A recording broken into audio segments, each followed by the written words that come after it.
Well, you know, I tried to get into the comic book business for 10 years. Carl knows, my friend Carl Taylor right there. I tried to get in for 10 years. I started in 1972 to actually send in samples to the comic book companies. At DC, they had some kind of program. I forget what they called it, but they had a program where they were trying to develop new talent. And I sent in some samples, and they were nice enough to send me a bunch of information on what they were trying to do, and maybe a paragraph or two on the work that I had submitted. But unfortunately, it was, in 72, it was not good enough to, it was not a good quality to be in comic book. I thought it was, but it really wasn't. It really wasn't. So I started out drawing, and then I liked the idea of working with other artists in fanzines. So I think my first, do you know what fanzines are? Fanzines, yeah, were amateur publications, before the internet. People just, wrote articles, drew comic strips or illustrations to go with the stories or subject matter they were writing about, and they would publish them. They would publish them either in a ditto, which was an old printing method, purple ink, and it was kind of smelly, or Mimeo. Mimeography, was it, Carl? I think. And that was a little bit better quality than the ditto process. Yeah, it was pre-Xerox. Yeah, so, people published and sold these publications, and I found out about it in like 1968, because there was this magazine called the Rockets Blast Comic Collector. So in 1968, there was this magazine, and in there was advertising for similar publications, similar amateur fanzine publications.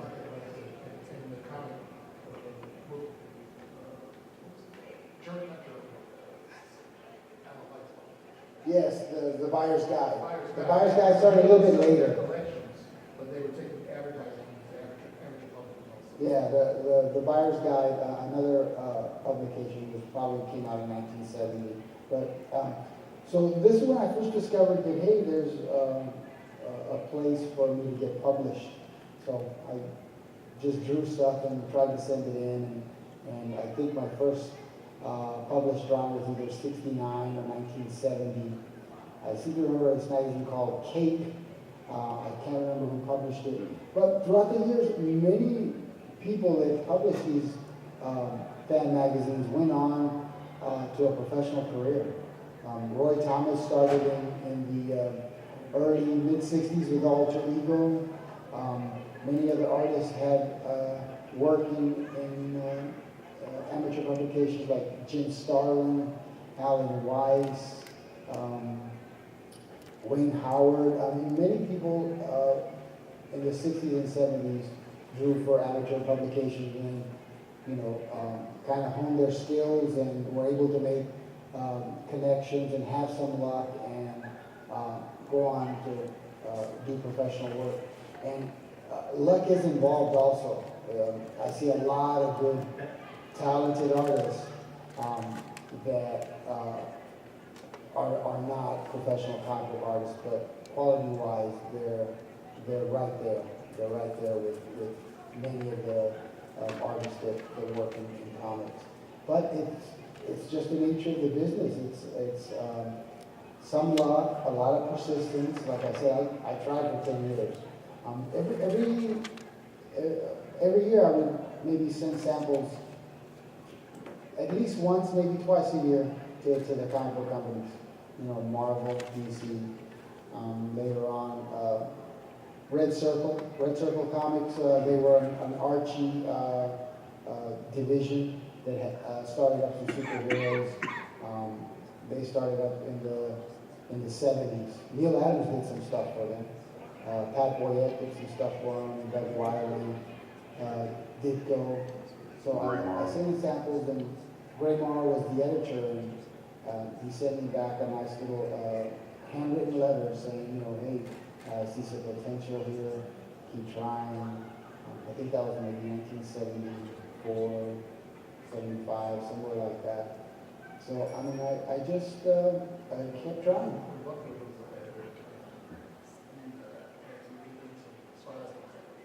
I remember that. Yeah, no, I suggested that to him. So, Rich Buckler, professional artist for DC and Marvel since the early 70s, he went over to Red Circle Comics, a division of Archie Comics.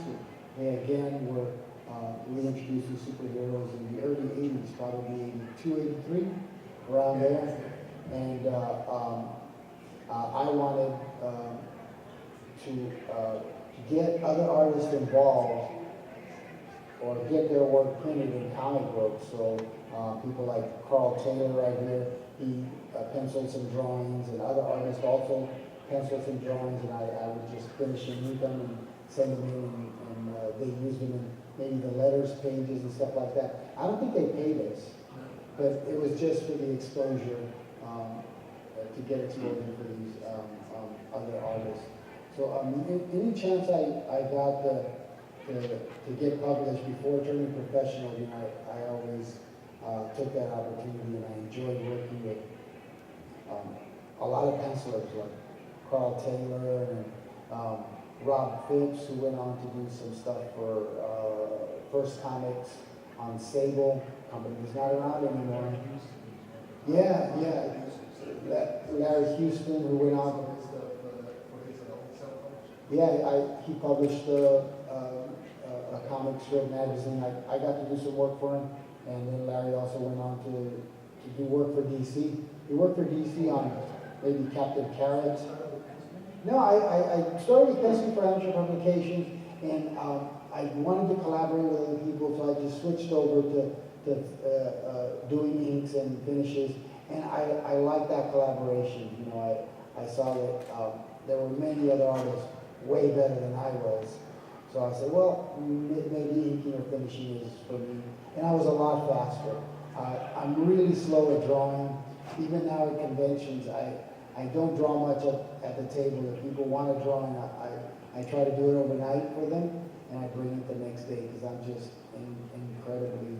incredibly slow. So, did I answer your question? Yes, that's exactly. You have another one. Yeah, no, go ahead. I think we can keep this going. Keeping inside, what was the first big convention where you were, any convention where you actually met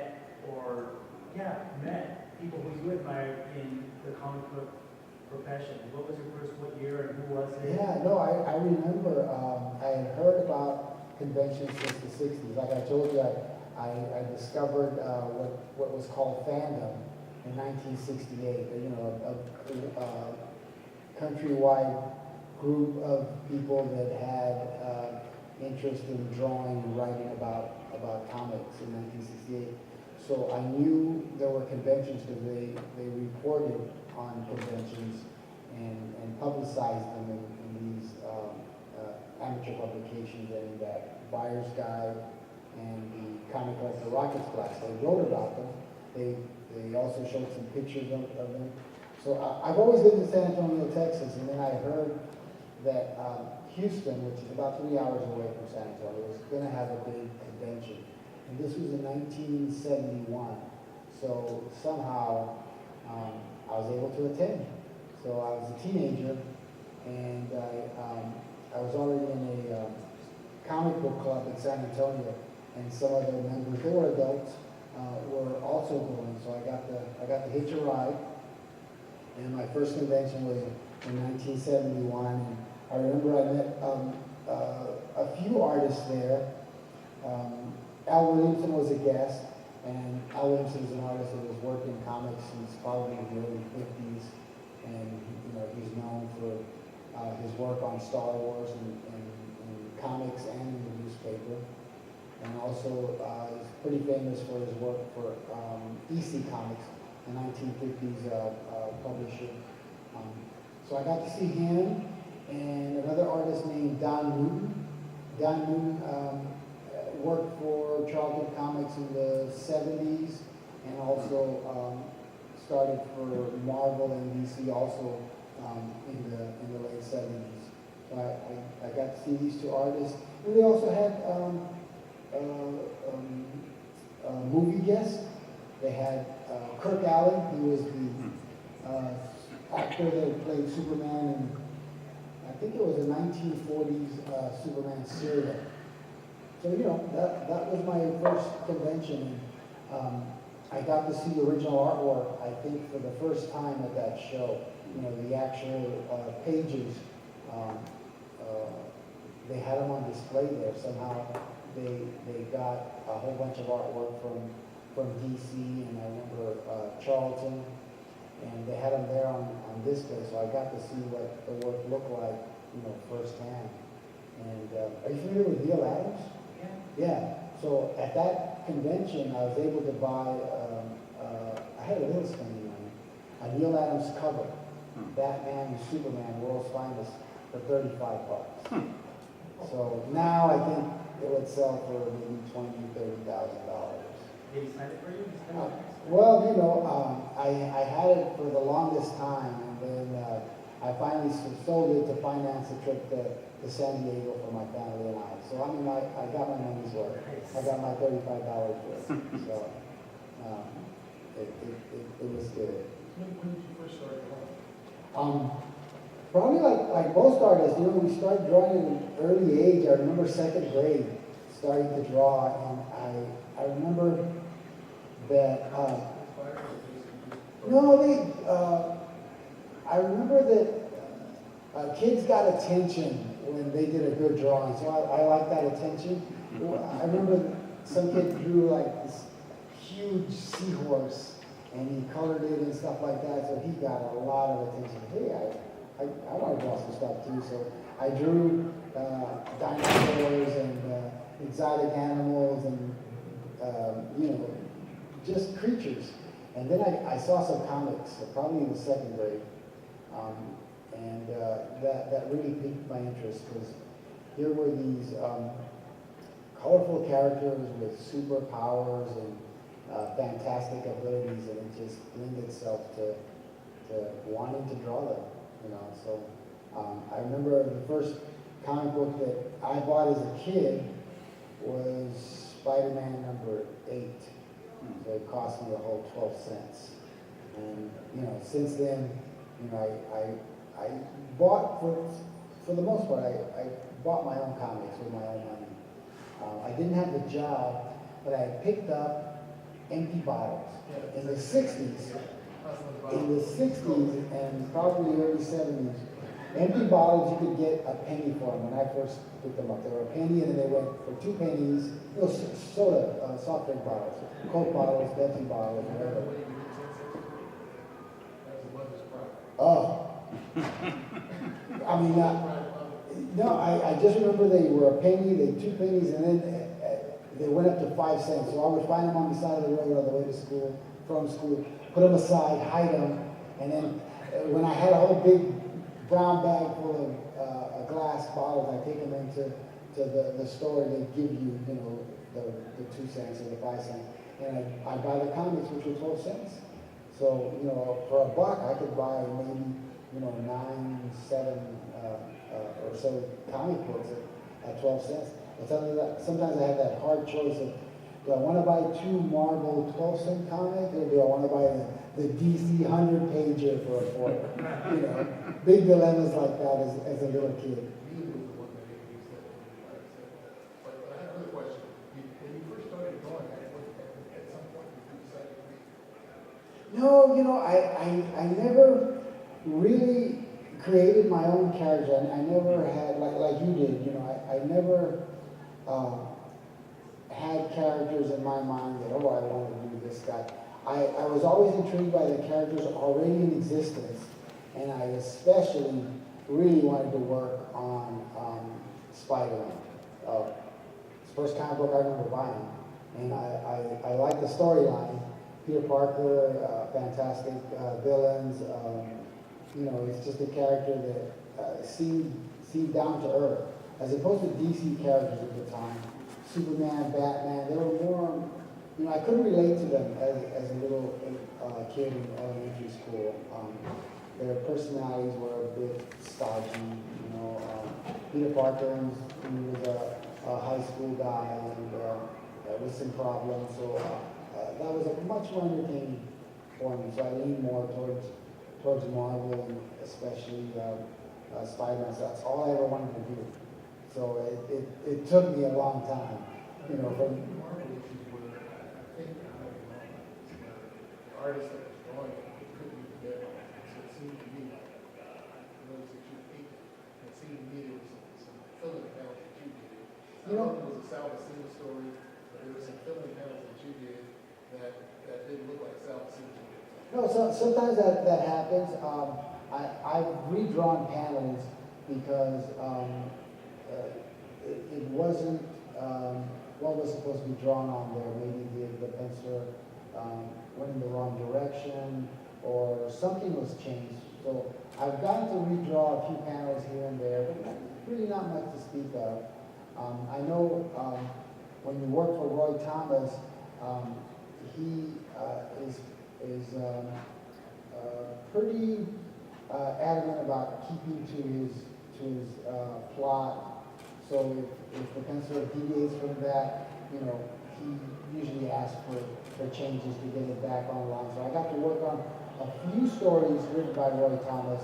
And in one instance, I did get to have to redraw maybe 2 or 3 panels, but not much. I forgot how it happened, but Roy had some great story. I remember that, yes, And then he told me that we yes. I think I met Joe Payne at Western, and Neil saw it. I think he did that. And he looked at it, he says, "Great, new farm." And then next thing I know, got rejected from Roy. You know, for the longest time, I thought that was published. Carl and I did a big pinup page, and I thought it was published. I thought they had paid for that, but they did pay for it, huh? Yeah. Okay, well then that's probably why I thought it was published, but then it was never published, then, right? That's a shame. That's a shame, but it was a good drawing. Good drawing. Thank you. Thanks a lot. So where was I? Spider-Man, yeah, so I saw Spider-Man as a little kid, probably with issue 8, probably came out in 1963. So by the time I got into comics in 82. So the very next year, that's when I got to work on my first Spider-Man story. So that was pretty cool. So I mean, it took a while. It was I got to do finished pencils over Ron Friend's layout. Excellent artist, Ron Friend's. He's done a lot of Spider-Man stuff. So he laid out an issue, it's probably 40 pages. So I got the pencil over his layout on the 40 pages, and then I did inks. And it had, it was a Spider-Man story called What If Uncle Ben Had Lived? So it was pretty interesting. You know? Sometimes all it takes is a little twist to send the story in a completely different direction. I think you got that with Superior Spider-Man, when Doc Ock took over as Spider-Man, and then now in the Spider-Verse with Gwen Stacy becoming Spider-Woman. Just a little twist, you know, the spider bites Gwen instead of Peter, and you have a whole new storyline. So that was pretty cool. So it's always been Spider-Man for me that I've always enjoyed. So I follow you on Facebook, and I know you go to Mexico, the other country. How are the Spider-Man fans there?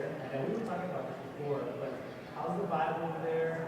How are the fans over there when you go?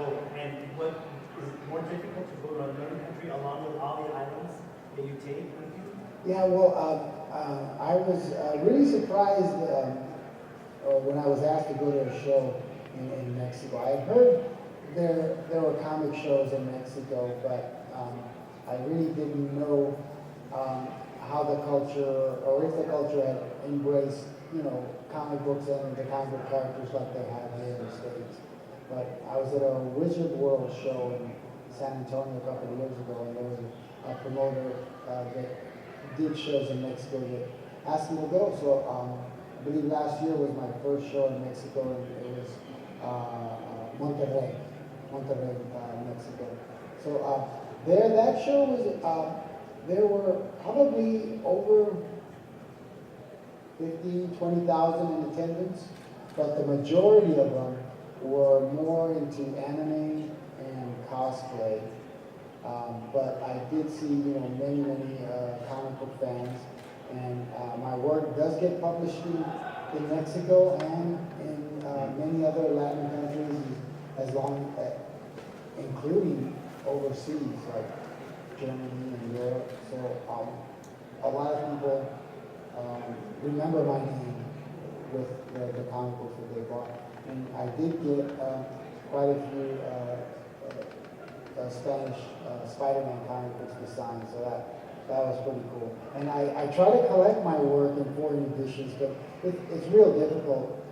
Sometimes I see them online on eBay, but like I said, my stuff is really printed in Greece, in Turkey, South America, Germany, also a few other countries. So I have a handful of comics from those countries that, you know, I got to work on with my Spider-Man artwork. So I thought that was pretty cool. And your other question was, yeah, taking stuff to Mexico on a plane is interesting, you know.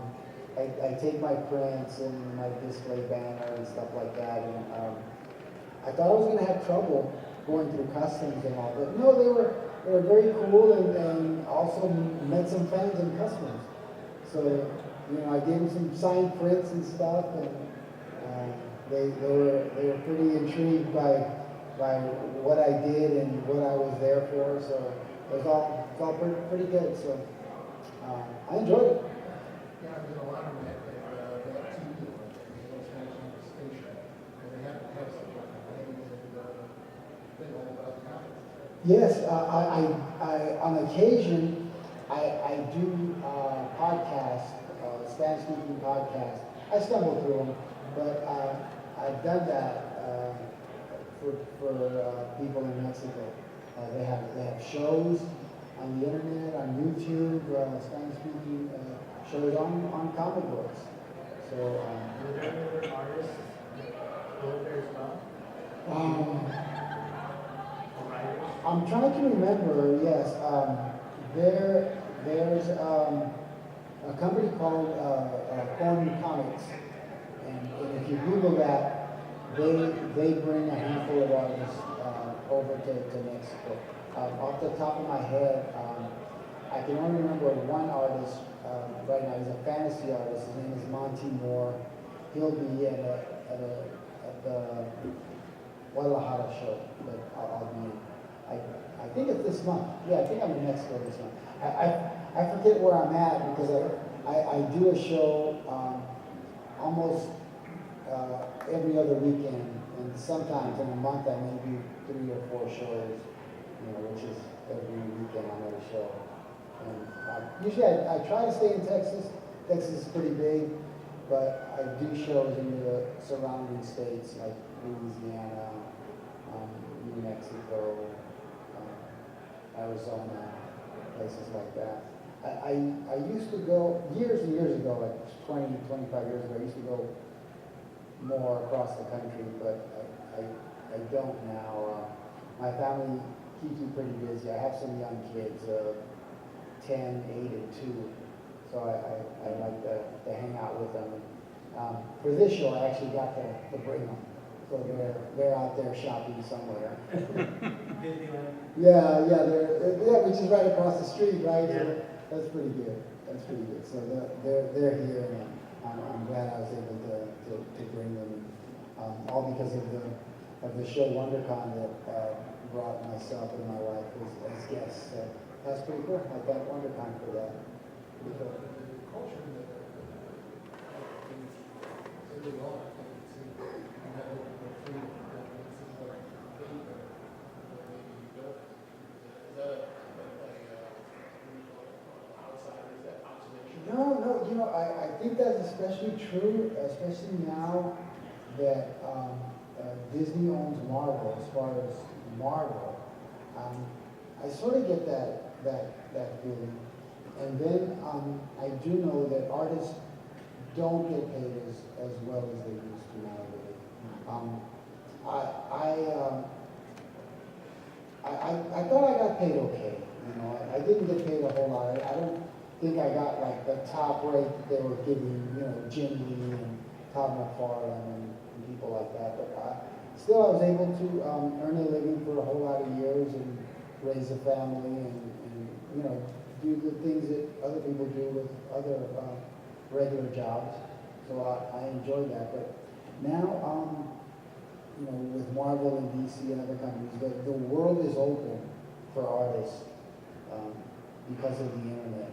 And I believe that with so much competition, the companies are now able to maybe pay less because other artists may be able to work for less. So I understand now that, people get paid about half of what I used to get paid 20 years ago. So, for me, I couldn't do, comics on a regular basis. They take up so much time. I did it for years and years, and I try not to turn down any work because I love the work so much. And so I was always kept busy. I was always doing maybe 2 or 3 comic books a month for years and years. What do you think about the Spider-Man movies that have passed like these years? Some I like, some I don't. I haven't met anybody that has liked the movie that had Venom in there. The movie version of Venom with Topher Grace. Yeah. Yeah. So I haven't met anybody that liked that Venom.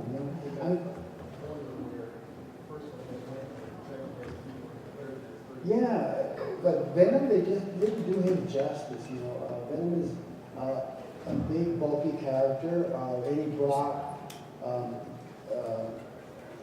the host of Venom, the original host of Venom, is a bodybuilder, so he had that frame, that big frame, and Topher Grace just didn't fit that role, in my eyes at least. And I just didn't enjoy that movie because I'm partial to Venom. And it didn't seem right to me. But now I understand that Tobey Maguire is back in with the Spider-Man movies. Is that what I read? Well, I read the same thing on April 1st, so it's hard to No. believe. Oh, was it April 1st? Okay. All right. I didn't notice that it was April 1st. It was on April 1st when that was mentioned, so I can't, it's hard to believe things like that. Yeah, but then I also read that English actor wasn't no longer. Yeah, he's gone. Yeah, he's gone. Yeah, I heard that. So I don't know. I did read that different companies own Spider-Man, and the other company owns the Avengers. So now maybe there's a possibility of Spider-Man. Third Avengers, they're going to try to have Spider-Man in there. And then I keep reading that other characters may be introduced and shared and stuff like that. So I think that's pretty cool. And I'm waiting for the Avengers movie on right before Free Comic Book Day, because every year I look forward to a movie that comes out right before Free Comic Book Day. It's always a blockbuster. I'm looking forward to that. Anybody have any questions? For those of you that came in late, my name is Sam De La Rosa. I've worked in comics since 1982, and before that, I was published in amateur publications since 1970. And nowadays, I'm retired, and I just do comic book shows. I do about a comic book show every other weekend. Sometimes I have a month where I'm at a comic book show every weekend. And I live in Texas. I live in San Antonio. Texas is a big state, and we have some pretty big shows. We have San Antonio, we have Houston, we have Dallas that do a couple of really big shows. Wizard World does maybe 2 or 3 shows in Texas also. So I go to all those and some surrounding shows in Louisiana, New Mexico, Arizona, and I used to go to San Diego and Comic-Con.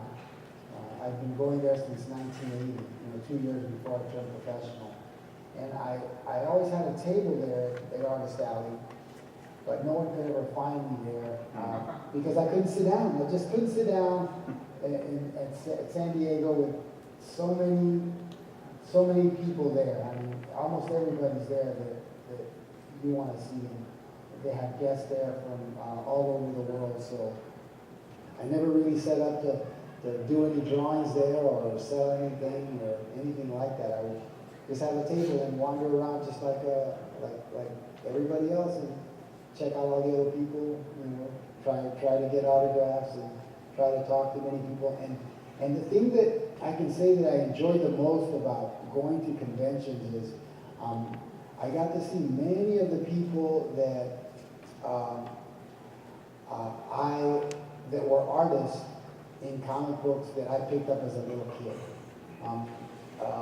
Jack Kirby, I don't know, people nowadays remember Jack Kirby, but Jack Kirby with Stan Lee co-created, most of the Marvel universe. So I got to meet Jack Kirby, I got to talk to him, I got to, many times throughout the years, got to talk to him. At one show, I even got to sit next to him and actually draw side by side like Jack Kirby. Like, for me, as a little kid, that's just amazing. And if you get a chance, go to my Facebook page. It's artist Sam De La Rosa. In one of my photo albums, I have a bad picture, a fuzzy picture of me next to Jack Kirby, and he's drawing a Captain America.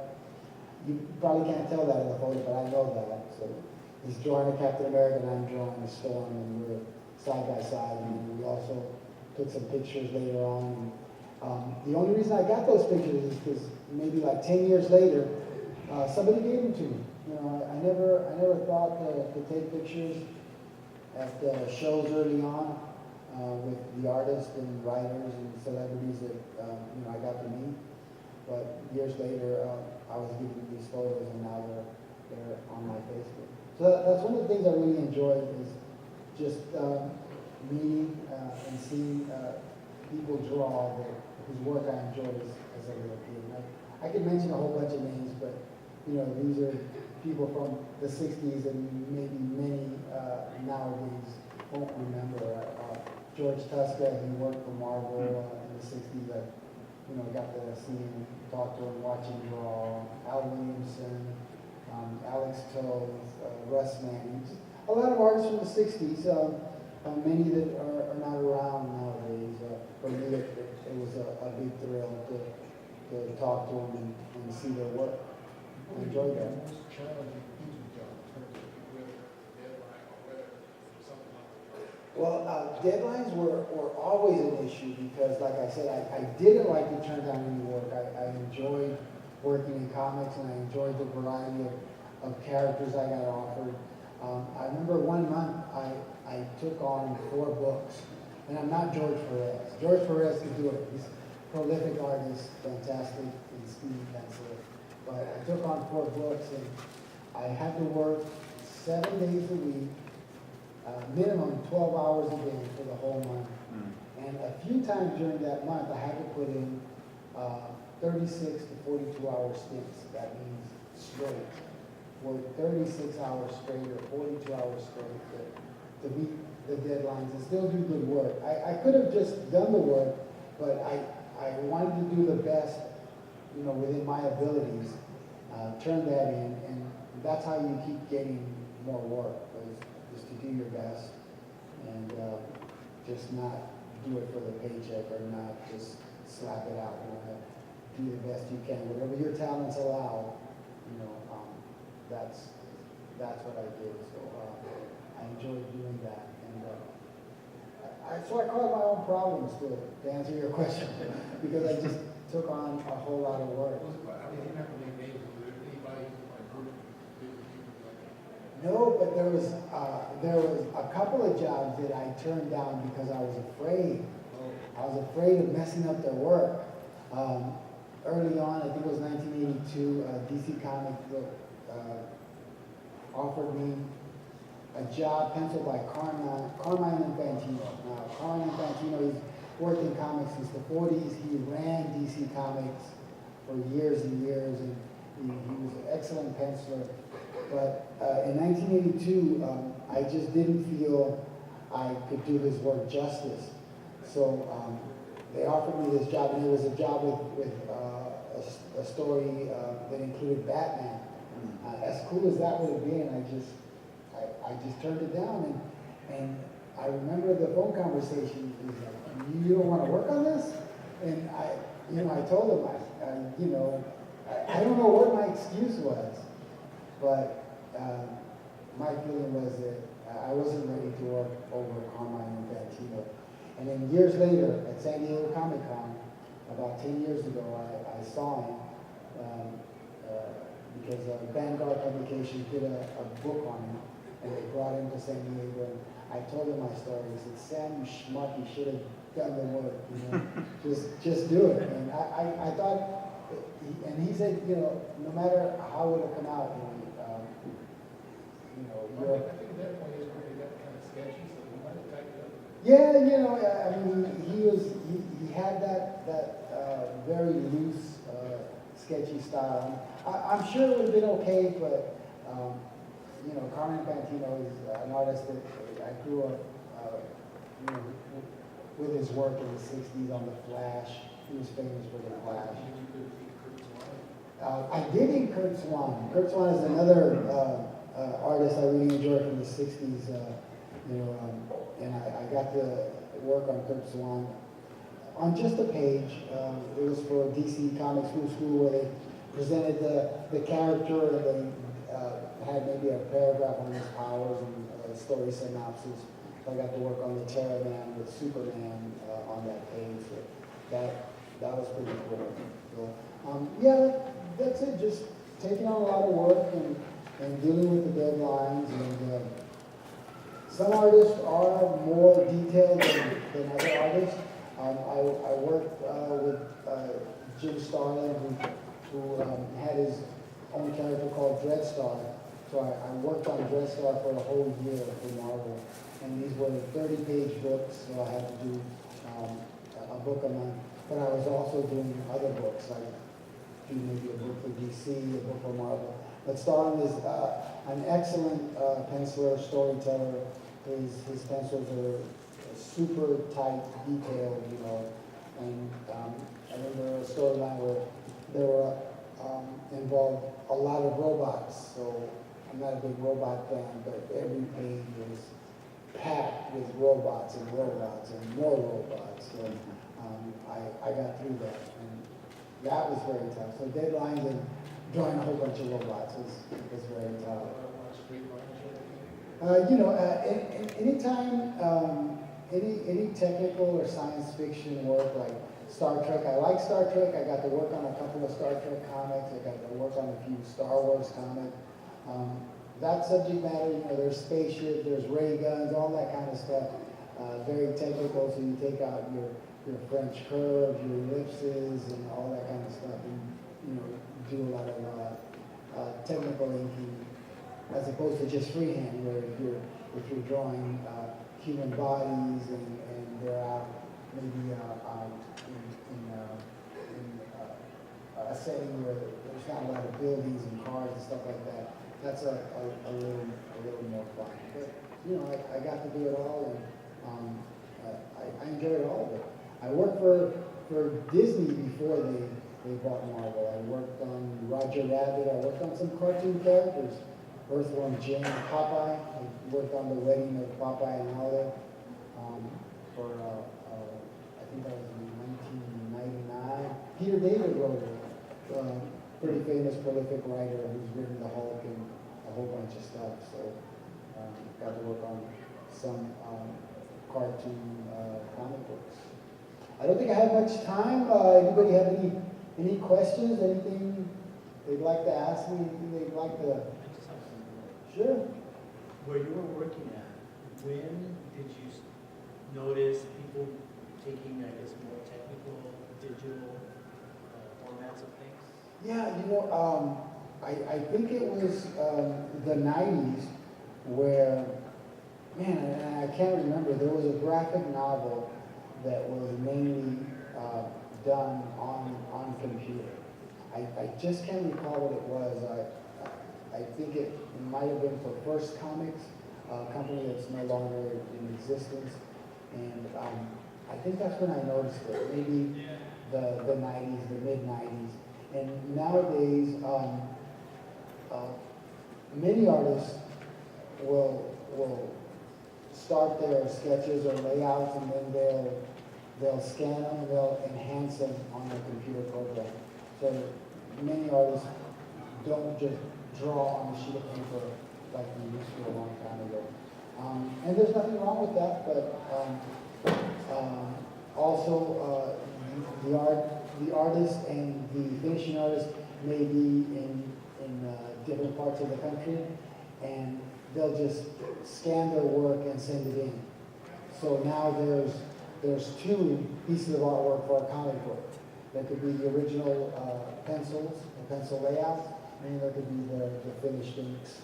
And then, of course, there's a third set, which is the coloring, the digital computer coloring. So now there may be 3 pages for each comic book page for a comic book out there. So that's pretty different. Pretty different. Well, before it used to be all on one page. Everything was on one page. They would pencil it on there. They would even hand letter it right on there, right on the page. And they would, do the inks. The only thing that wasn't directly on the page was the coloring. The coloring was done on a small copy, and they would, hand color it simply either in watercolor dyes, colored pencils. It didn't matter what you colored it in, because you would have to code it these colors for the printer to mechanically do the coloring. It wasn't a full color process. It was a mechanical color process. So that was different. That was different. Any more questions? I think my time is up. One more question. One more. That's it. Anybody? Yes, sir. I'm going to be the guy to ask a crazy question, throw a curveball at you. Growing up, what did you want to be in life? I wanted to be a ninja growing up. That was my goal. Did you make it? Yeah, I ended up joining the service, and I'm still a United States sailor. So if I get to Japan, you can't beat that. If I get to Japan, I'm going to practice ninjutsu. Sailor's pretty good. I always wanted to be an artist as a little kid. In 2nd grade, I really revved up my drawing as a 2nd grader. So that's when I first discovered comics, and all I ever wanted to do was to work in comic books.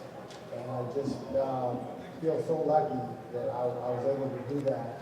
And I got to work on most of the major characters for Marvel and DC, and I got paid, and I also got lucky.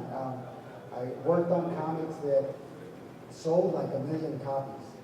And nowadays, that doesn't happen a whole lot. It still does. But the royalty system had started. Jim Shooter started it at Marvel, and DC had already began that with their company. But Marvel's books sold a whole lot more. So I got to work on some comics like Venom, the Protector #1, and the 30th anniversary of Spider-Man books. There was a red, green, black, and blue. I got to work on a couple of those. Those sold millions. So I was just lucky that I made a lot of money.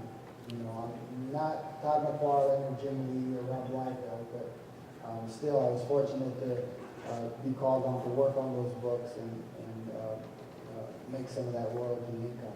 Enjoy that. Glad to know you followed your dreams. Thank you very much. Yeah, just lucky. I tell people it's talent. You got to have talent, persistence, and luck. All those 3. It worked out for me. So thank you very much for coming.